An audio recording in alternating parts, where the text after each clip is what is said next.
And you could look into all the spiritual texts. You can look into generations and thousands and of years ago wisdoms. It's all over the place. The balance of this thing we call masculine and this thing that we call feminine. We need both to exist.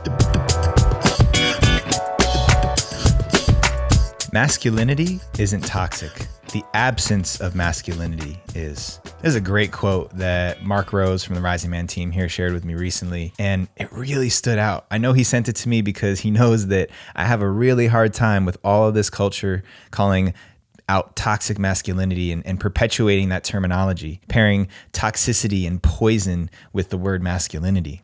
And when he shared this one with me, I was like, oh, yes. And the fact that this was a quote that was shared by a woman, a female, I loved it. And to be honest, I don't know who or where it came from. So whoever that is out there who said this, credit to you, because to me, this is exactly what I've been trying to say all along, that masculinity in and of itself is not toxic. And I believe that a lot of people know this. This is what most people are trying to communicate when they talk about toxic masculinity.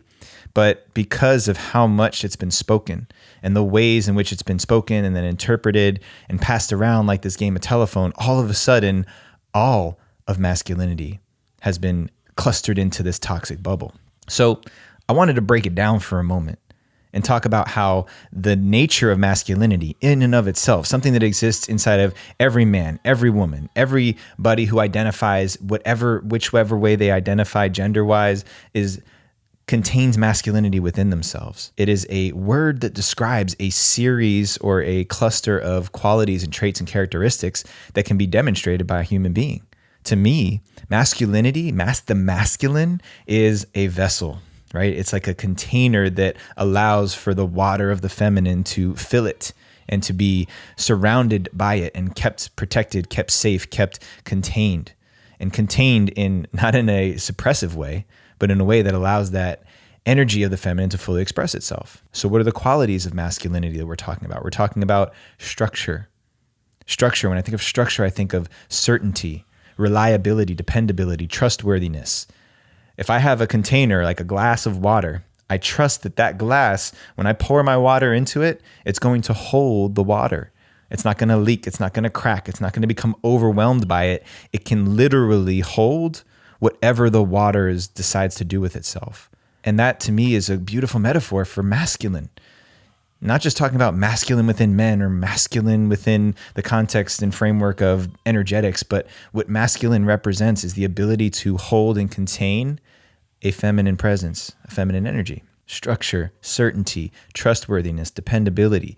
Masculine is also clear. It is directed. It is strategic. It is precise. For me at least, a lot of masculine energy deals with numbers and calculations and figuring things out, measuring things, precision. And that also lends itself to that greater sense of security and trustworthiness. If I've prepared, if I've gathered all of my senses that allow me to be certain of who I am and how I stand, to me, that is masculine. And who doesn't want that kind of presence in the room with them? Who doesn't want that kind of presence in a space when we're at a family gathering or at a huge emotional event like a wedding or the loss of somebody? Who doesn't want that energy of the masculine in the room that has certainty, that is prepared and capable of being with whatever comes this way and allowing for whatever comes this way to also be? I think this is an often underrepresented and unspoken part of the masculine. That same glass that I poured my water into, it's not attached to how the water expresses itself once it's in the glass. It simply provides the space for the water to do its thing. So an individual in their masculine steps into a room, anchors themselves down, and feels and just is present and available. Whatever happens here, I can be with. To me, that's the empowered masculine. That's the version of masculinity that we cannot do without. We cannot be without masculinity. And that's where my biggest gripe with this whole toxic masculine conversation is. People are trying to throw the baby out with the bathwater. Let's eliminate masculinity. Maybe not consciously. I don't know if there's that many people who are saying, let's rid the world of masculinity, but unconsciously, we are de-incentivizing, we are demotivating people to bring masculine energy because Because society's told us it is dangerous. Society told us that it is bad for you. It is toxic. It is poisonous. Masculinity itself is not toxic. The absence of real masculinity is. That's what breaks down communities, because water without a vessel to hold it spreads out, it scatters, it seeps into the floor, it disappears, it evaporates. That element of the water of the feminine requires structure to give it form and shape. It's a symbiotic relationship. It's yin and yang. You can't have one without the other. And you could look into all the spiritual texts. You can look into generations and thousands and of years ago wisdoms. It's all over the place. The balance of this thing we call masculine and this thing that we call feminine. We need both to exist. Both exist within each of us. Both exist within everything. And we bounce those energies off of each other. So just a reminder, just another invitation to consider this dialogue about toxicity and masculinity, how dangerous it is when we put those things together. When we say that this thing is toxic and dangerous, be mindful how much resistance you're creating.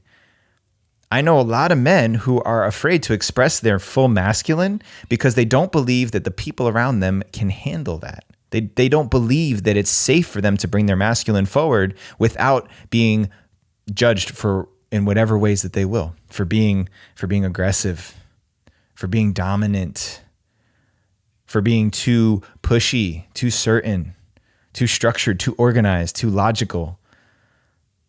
These are the conversations that men are having about masculinity right now. Trust me. Maybe you're having that conversation within yourself. Consider this. Think about this. Think about the impact of calling something toxic without context behind what we're actually saying and what that actually means. So thank you. Thank you to you out there, especially the women out there who are choosing to look at this toxic masculine conversation in a different light. We cannot abandon the masculine or the feminine, but continue to provide healthy ways for these parts of ourselves to come through. And remember that everything we call toxic masculine, it has nothing to actually do with masculinity. The things that we call toxic masculine, abusive behaviors, narcissism, greed, selfishness, all of those things, that's not masculine. Not by any means, not by any stretch of the definition. You can look it up in the dictionary and I guarantee you won't see those words next to it. You can ask anybody on the street, describe masculinity. It has nothing to do with any of those things that we're afraid of. So why are we clustering it? Why are we putting those two things together? Just ask yourself that. And remember that masculine is something that we need. Feminine is something that we need. The balance of those two things is what allows life to perpetuate. So we can't abandon one in favor of the other. We got to have both and figure out how to bring them together in a healthy way. So hope you enjoyed this message here today. Thank you for tuning in. Please tune in next week when we have another Monday morning meditation, and share this with your community. Share this with your people. Let's keep this dialogue about eradicating toxic masculinity as a way of talking about masculinity and change it into something that's more empowering. All right, y'all. I'll see you in the next one.